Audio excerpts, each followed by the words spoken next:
What's good YouTube, Ben here, welcome to the next video on the channel.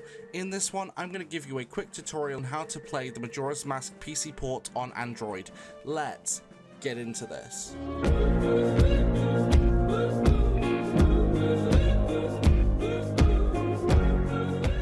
Alright, so in order to get this to work, you're going to need a few things, like the download for the game, which I will show you how to get. I'll also link that in the description below beneath all my links, don't forget to follow me on those. But you'll also need a controller that's compatible because it doesn't have any touchscreen support yet. So you're going to want your controller. In my case, I'm using DualSense 5, which I've got Bluetoothly connected to my phone. Although other ones will work, like Xbox Series or Xbox One controllers, Switch Pro controllers. When I'm just chilling on my own, I'll be using my Razer Kishi, which is my backbone for my phone. It's USB Type-C pluggable, so there's no input lag. You're also going to want a Android phone or tablet that is Android 7 or above, typically. It can work on ones that are below Android 7, although it's a bit touch and go. But it's only been tested by the developer on Android 14, and I can definitely confirm it works on Android 14, because that's what my phone is, which is the Google Pixel 6 Pro, which I'll be using for this demonstration. As you can see, my phone is right here. It's on the same screen as that. I'm just using a software on PC called SCRCPY to mirror my phone screen to my PC, which also allows me to control it with my mouse, which is super good. And you're also going to need a copy of the 1.0 version of the USA ROM for Majora's Mask, which, again, any comments relating to anything about how to get that ROM on the video will be deleted because piracy is not good.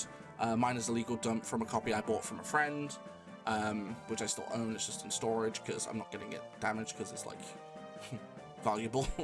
Anyway, once you've got all that stuff sorted, we're ready to proceed. So you want to go to the browser on your phone, and I've already done part of the work. Just type in 2ship2harkinian on Android, and this link will pop. You can click on there first if you want, but you scroll down, and it'll be the GitHub link, waterdish/2ship2harkinian Android. Now, when you download this for the first time, if you've never downloaded an APK file, because this is what this is, if you've never installed one from the browser before, if you click on it to install it, it'll give you a prompt to go to your settings, to security, and then to turn on installs from unknown sources. Turn that on and then install it. But no controller only, no touch controls yet except for the enhancements menu. Supported probably Android 7 Plus, OpenGLES 3.0 Plus required, tested on Android 14. So the developers only tested on Android 14. I'm using Android 14, so I can guarantee it works.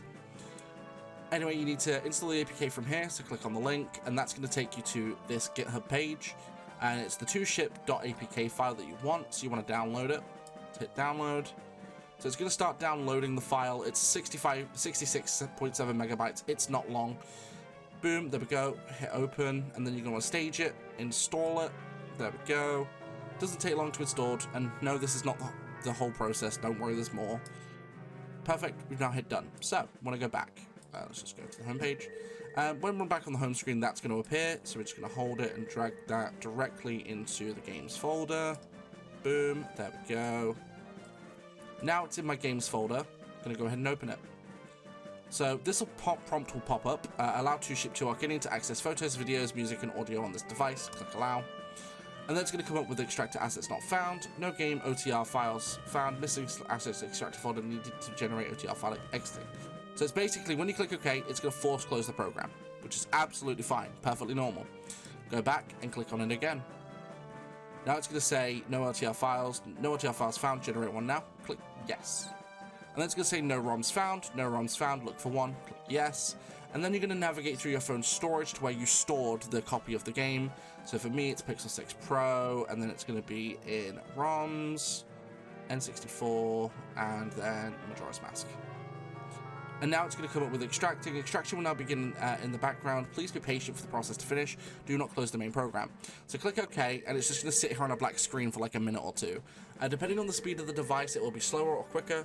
But basically, it's just going to sit here whilst it extracts the necessary files for the game. Now, my controller's already connected, so this would be a good time for you to get your controller connected if you obviously want to play, because it does not have, as stated, it does not have touchscreen control support yet. It is only version 1.0 and it only just came out, so it's definitely one of those that's a bit questionable for, you know, release controls. But it's going to sit here for a moment. But now would be a good time to plug my social media platforms. They are down below in the description. Ah, here we are. Perfect. So, we now have access to the PC port. Now, by native rules, it'll sit here in like 20 FPS. So you want to hit the minus button or the select button or whatever you want to call it. It's the opposite button to start. So once you've done that, you can use touchscreen for this part. Go to settings, you can go to graphics, you can change the internal resolution, MSAA, FPS, which is a big one. There's no point playing PC port if you're not running at least 60 FPS. Most phones do support 60 FPS anyway, so that's perfect. You want to match refresh rate. You can match it to refresh rate of your phone. Mine's 120 FPS, so you can also change all of this stuff as well, but depending on the power of your device, it may not be worthwhile. I'm going to turn internal resolution all the way up to make it look a bit nicer. I'm also going to turn MSA up to like 3 or 4. I'll turn it up to 4. Don't want to overdo my device. No, I'll do it to 2 actually, just to double the standard, I guess. And then audio, master volume, all of that stuff, and then enhancements, so stuff like cutscenes. You can skip to intro sequence, skip the intro sequence, which is great because that saves lots of time. You can do a lot of that stuff as well. Time cycle, I do not reset stuff because why not? Dialogues, fast text, D-pad equips, which is nice. That just basically allows you to equip stuff to your D-pad, which is great. Graphics, bow reticle is nice. I do like that. Authentic logo as well is actually quite nice. Masks, so fast transformation, Vista anywhere, no cooldown. Always been dog erase, yes. Modes, you can place cafe if you want. I'm gonna throw that on for this, why not? Don't touch that. Power crouch stab is nice, and songs enable Sun Song, D-pad ocarina, and prevent drop ocarina inputs. Cool. Developer tools are there too, so you can just like, you can also add cheats if you want, like infinite health or whatever. Don't know why you would want to, but you can if you want. So once you've done that, you can hit minus again to get rid of it, and then you can basically start playing the game. Wait, my phone doesn't like this, does it right now, because of developer options? It's the only thing, because I'm running developer options, it does not like the fact I've turned MSAA up. Of course it doesn't. There. Are you happier now? Thank you. Alright, perfect. So of course, now we've skipped the intro sequence, it's going to take us straight to the game, and of course I'm playing with my PS5 controller. Like, oh, I've got to wait for cutscene, of course. But the PC port or Android port looks freaking fantastic. Even being upscaled on my PC, it looks great.